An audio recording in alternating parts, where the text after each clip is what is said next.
অযত্ন অবহেলায় পরিত্যক্ত অবস্থায় পড়ে আছে সাংস্কৃতিক কর্মকাণ্ডের প্রাণকেন্দ্র হিসেবে পরিচিত বান্দরবানের অরুণ শারুকি টাউন হল।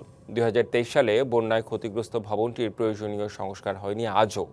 রক্ষণাবেক্ষণের অভাবে ক্ষতিগ্রস্ত হচ্ছে অবকাঠামো ও মূল্যবান সামগ্রী।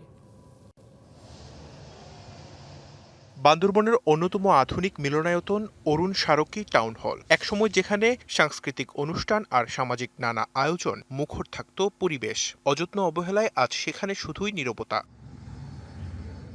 ভবনটি ২০২৩ সালে ভয়াবহ বন্যায় ক্ষতিগ্রস্ত হওয়ার পর কেটে গেছে ৩ বছর, কিন্তু পড়েনি সংস্কারের ছোঁয়া। এতে ভবনের বিভিন্ন স্থানে দেখা দিয়েছে ফাটল, দেয়ালে জমেছে শেওলা আর পুরো প্রাঙ্গণ দখল করে নিয়েছে আগাছা।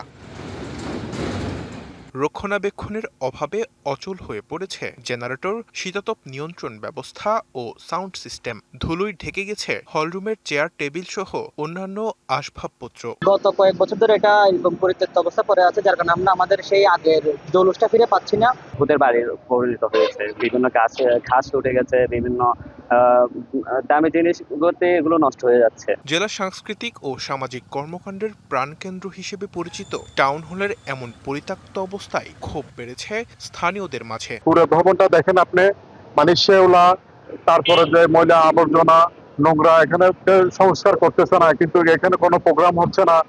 বাংলা কিউআর যেখানে নগদ পেমেন্ট সেখানে। সারা দেশে 10 লাখেরও বেশি মার্চেন্টে নগদে পেমেন্ট করুন খুব সহজে।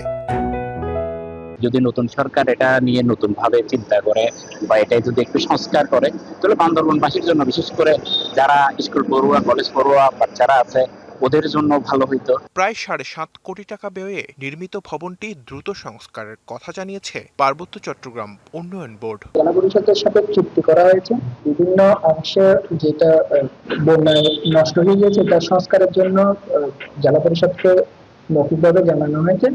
ওনারা বলেছেন এটা কাজ করতেছে। সাংস্কৃতিক বিকাশে ভবনটি দ্রুত মেরামত করে পূর্বের অবস্থায় ফিরিয়ে আনার দাবি সাংস্কৃতিক কর্মী ও স্থানীয়দের। DBC news desk.